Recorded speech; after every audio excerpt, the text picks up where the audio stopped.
Hello everyone, তোমরা সবাই কেমন আছো? আশা করি ভালো আছো।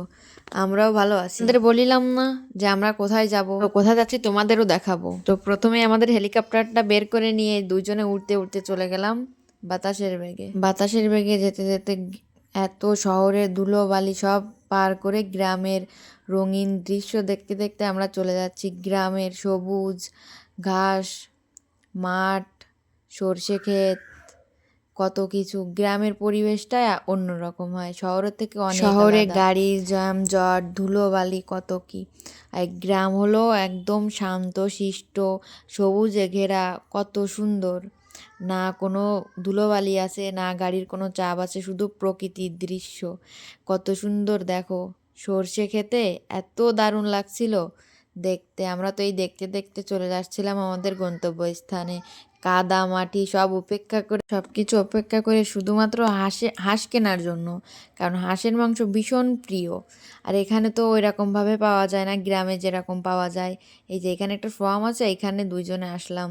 এখানে গাড়ি রেখে এবার ভিতরে যে দেখবো কি অবস্থা। কপালটা এতটাই খারাপ, হাঁস দুটো ছিল কিন্তু বিক্রি হয়ে গেছে আমরা যাওয়ার আগে। আর এখানে এই যে মুরগি পালে, এই যে মুরগিতে ডিম দিছে দুটো না তিনটে। তাই দেখে ওইখানে যখন হলো না, তখন ওইখান থেকে এবার চলে গেলাম মন খারাপ করে খাসির মাংস কিনতে। খাসির মাংস তো সব সময় পাওয়া যায়, কিন্তু হাঁসের মাংস তো আর পাওয়া যায় না। ওইখান থেকে যখন হলো না, তখন এই যে এসে খাসির মাংস নিয়ে বাড়ি চলে আসলাম 1 কিলো। আনার পর আর কি, যেহেতু হাঁসের মাংস পাওয়া যায়নি সেহেতু এটাই রান্না করে খেতে হবে। তো প্রথমে মাংসগুলো সুন্দর করে ধুয়ে এই যে আদা রসুন শুকনো জাল দিয়ে পেস্ট, নুন হলুদ দিয়ে মাখায় কিছু সময় রাখিয়ে দিয়ে প্রেসার কুকারের ভিতর তেল গরম করে পেঁয়াজ দিয়ে কিছুটা লাল লাল করে ভেজে নিতে, কাঁচা গন্ধটা না থাকে।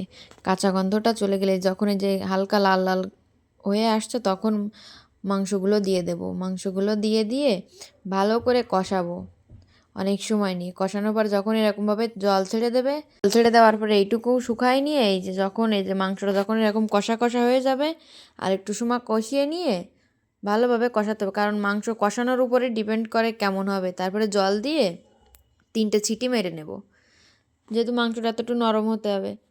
3টে সিটি মারবো। 3টে সিটি মারার পরে এই যে তারপরে ঢাকনাটা খুলে একটু গরম মশলা দিয়ে কিছু সময় জাল করে নিয়ে নামায় নিলে রেডি মটন কষা। এই যে ফাইনাল লুক কেমন হয়েছে তোমরা সবাই জানাবা। আর এই যে আমার হাজব্যান্ড বলে দেবো না, বললে কান্না করে দিল।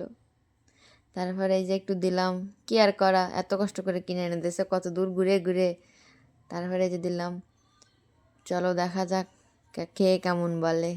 চলো, আমার হাজব্যান্ড ওই দিকতে খাক, তোমরা একটা কথা শোনো। তোমাদের যাদের আমার ভিডিও ভালো লাগে না, অবশ্যই তোমরা আমার ভিডিওগুলো স্কিপ করে যাবে। পারলে একটা কমেন্টে বলে যাবে কি সময়। হাজব্যান্ড তো বললো ওয়াও, এইটুকুর জন্যই এত কষ্ট। সারা দিন তো কত জায়গায় গেলাম, কত দূর জার্নি করার পরে তারপরে এই যে তারপরে বাড়ি আনলাম, মানে রান্নাবান্না করলাম। রান্নাবান্না করার পরে এইটুকু দেখার পরে আর কোনো থাকে না যে না এত কষ্ট হলো এত কিছু। এতে ভীষণ পছন্দ করে। আর খাওয়ার স্টাইল দেখো শুধু। চলো, ঠিক আছে, যার ভালো না লাগবে সে ভিডিওটা স্কিপ করে দেবে। টাটা।